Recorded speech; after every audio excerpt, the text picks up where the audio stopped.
ठाकुर जी जब वृंदावन आए गोकुल से, तो भगवान की बड़ी मैया आई। बड़ी मैया किसको कहते हैं? ताई जी को।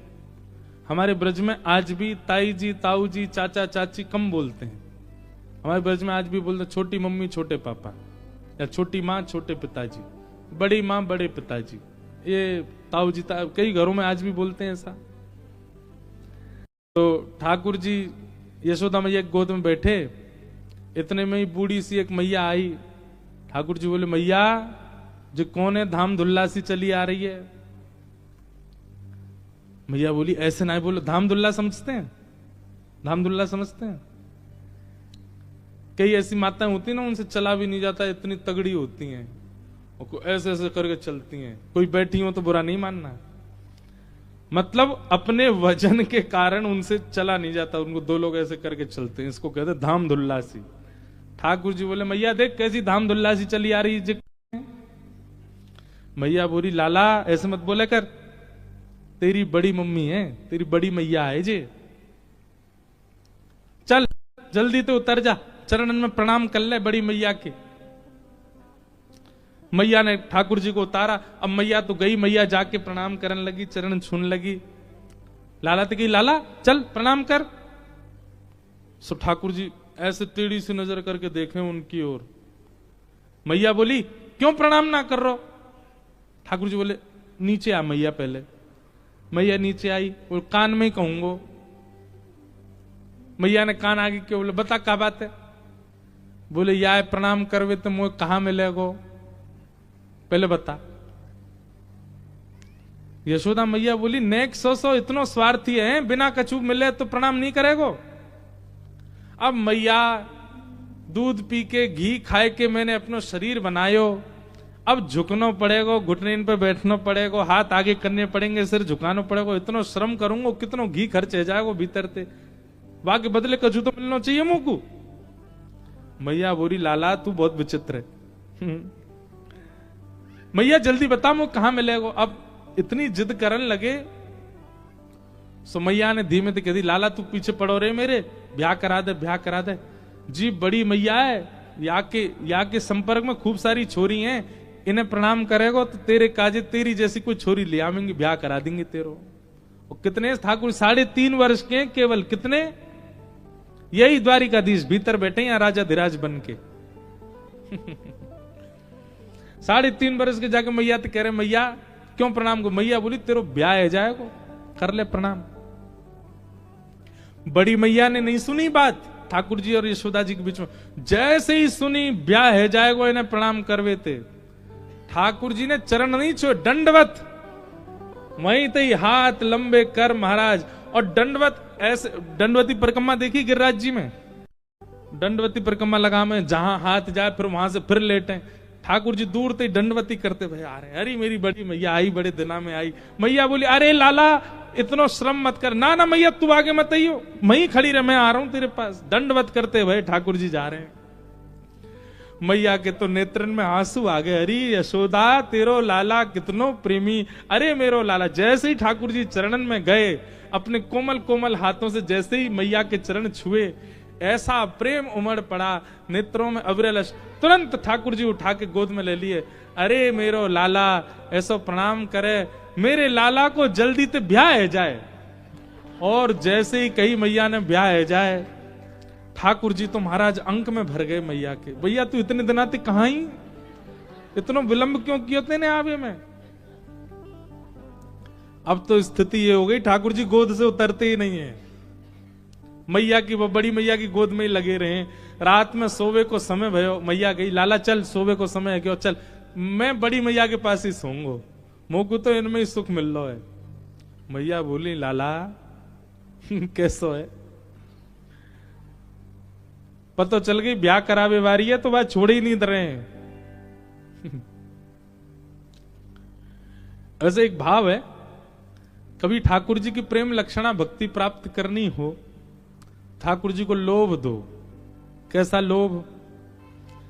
कोई भोजन का लोभ दो, ठाकुर जी अगर आप मेरे घर पधारोगे मैं ऐसा ऐसा भोजन बना के पवाऊंगी, ठाकुर जी मेरे यहां पधारोगे तो ऐसा ऐसा श्रृंगार करूंगी। लेकिन होनी चाहिए वो शुद्ध भावना, हमारी बात सुन के मत बोल देना आप, या ठाकुर जी देखो ठाकुर जी हमने बहुत सुंदर एक श्री जी को स्वरूप सिद्ध करवाया है, आप हमारे घर पधारोगे तो हम तो ब्याह करा दूंगी। कहा पता इन लोभन में ही ठाकुर जी आके आपके घर आ जाएं, आप पर कृपा कर दें। कितने भक्तन के तो ऐसे चरित्र उन्होंने लोभ दे के ठाकुर जी को प्राप्त किया। और ये लोभ, अब ये सब प्रेम की बातें हैं, ये सब ज्ञान की चर्चा नहीं है, वैराग्य की चर्चा नहीं है, ये सब विरक्ति की, ये सब प्रेम की चर्चा है। नारद जी कह रहे हैं बोले ये सब लिखो, ऐसे स्वभाव का वर्णन करो ठाकुर जी के कि उनकी लीला सुन के उनसे प्रेम हो जाए।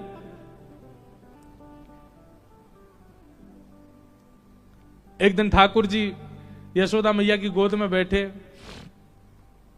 सबरी गोपी आ गई, सब गोपी घेर करके बैठी हैं, बीच में यशोदा मैया लाल जी को लेके बैठी हैं। सब गोपी पूछ रही मैया अपने लाला के गुण बताओ, लाला के गुण बताओ। मैया बोली कहां बताऊं, बोल वो सीख गयो, चल वो सीख गयो, तब ते तो यानी मेरी नाक में दम ही कर दियो है। सब गोपी बोली ऐसा कहा करे तुम्हारो लाला। बोले मेरे पीछे पड़ो रे, काई यो के मेरो ब्याह करा दो। अब बताओ या को कौन ते ब्याह कराऊं। गोपी बोली लाला तू नेक सो तो है, कैसे ब्याह करेगा। बोले तू नेक सी ते कर लूंगा ब्याह, कौन सी बड़ी बात है। और मैं तो मैया कह रखी है इतनी बड़ी बहू लिया कि जेब में धर के गैया चरा भी जाया करूं, जब मन करे सो जेब से निकाल ले करूं बाहर। हमारे लाल जी का ब्याह होने वाला अगले वर्ष, इसलिए हमको ब्याह की चर्चा बहुत याद आ रही है। देखो कैसी अद्भुत, इस बार जो नाथ द्वारा आए थे ना, उन्होंने क्या प्राप्त किया ये वही जानते, और जो नाथ द्वारा नहीं आए थे उन्होंने क्या चूक गए वो किस चीज से, ये भी वही जाने। पहले दिन से ही चर्चा चल रही थी कि अगले साल ठाकुर जी का उत्सव या तो गोवर्धन में होगा, या वृंदावन में होगा, या बरसाने में होगा। और हमारे लाल जी के उत्सव का नियम है अंतिम दिन ठाकुर जी के आगे 4 पर्ची डाली जाती हैं, उनमें से जिस स्थान की पर्ची आती है अगला उत्सव वहीं होता है। तो मैंने ऐसा भाव रखा था कि अगर बरसाने की पर्ची आई तो ठाकुर जी का ब्याह करेंगे, और गोवर्धन और वृंदावन की आई तो फिर जन्मोत्सव ही मनेगा ठाकुर जी का। पहले दिन आते ही महाराज ब्याह की ऐसी चर्चा छिड़ी। अब सब लोग बरसाने का नाम सुन के सब चिल्ला में बोले बरसाने ही आना चाहिए, बरसाने ही ठाकुर जी को ब्याह हो। अब मुझे ये चिंता होगी मैंने बरसाना नहीं आया तो सबका मुख उदास हो जाए, इतना उत्सव सब पे पानी फिर जाएगा। फिर जो भी आमे वो ब्याह की चर्चा करें, जो भी संत महापुरुष आमे वो ब्याह के पद गावे, सब ब्याह की बात करें। इतनी ब्याह की बात है गई। अंतिम दिन मैंने कि लाला अच्छा एक बार हमारे एक पंडित जी बोले सुनो तीनों पर्ची बरसाने की डाल दो। कुछ भी करो बरसानो ही आएगा। मैंने नहीं यार ऐसे नहीं करना। तो फिर गोवर्धन, बरसाना और वृंदावन 3 पर्ची बनाई। और उस दिन मेरे इतने हाथ पांव कांप रहे थे, मैंने बरसाना नहीं आए तो पता नहीं ऐसा लगेगा खीर तो बनी पर शक्कर नहीं डली, बरसानो आनो चाहिए। हे लाला ने लाज रखी हो, खूब जोर से ब्याह करेंगे तुम्हारो। तीनों पर्ची पहले भागवत जी से छुपाई, खूब पूछ ली, खा दी भैया देखो तीनों अलग अलग हैं। ठाकुर जी के सन्मुख जैसे ही पधराई तो 2 पर्ची तो इकट्ठी एक साथ गिरी ठाकुर जी के बिल्कुल सामने। और ठाकुर जी की सेवा में जो गैया रहे में एक पर्ची गैया के थन के नीचे जाके अटक गई। अब विडंबना ये कि ठाकुर जी के सन्मुख की पर्ची उठाई जाती है, लेकिन गैया के चरणन में पर्ची गई है तो गैया को मान रखना चाहिए। सब बोले गैया वाली उठाओ। अब मुझे डर लगे, मैंने कि कहीं ऐसा नहीं हो सामने वाली पर्ची में बरसाना होगा और हमने कोने में गिरी गैया वाली उठा ली तो कहीं दिक्कत नहीं है। पर विश्वास करके उठाई, और जैसे उठाई महाराज वहां खोलते ही वहां में लोगों श्री बरसाना। ठाकुर जी को ब्याह। अब देखो ब्याह के कितने लोभी हैं ठाकुर जी। मतलब ब्याह की बात कर दी तो घुमा फिरा के वही बात आई जहां से ब्याह हो। इतना ठाकुर जी को ब्याहुला बहुत प्रिय है।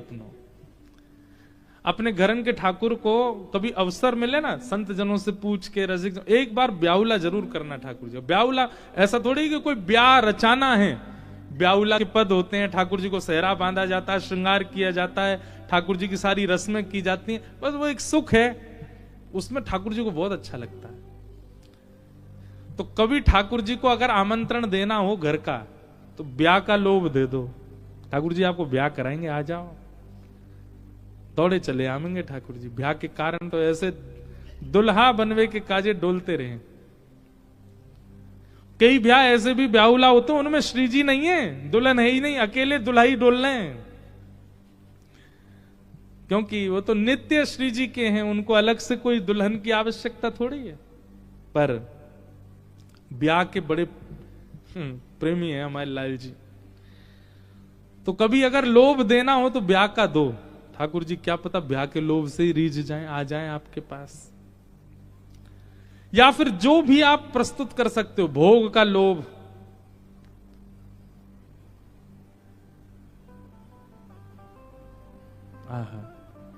गोपी के पास गए, वाको घूंघट ऊपर कियो, मैया मैया मैं तो सांवरा हूं, जे तो कारी है बिल्कुल, यातना करूंगा ब्याह।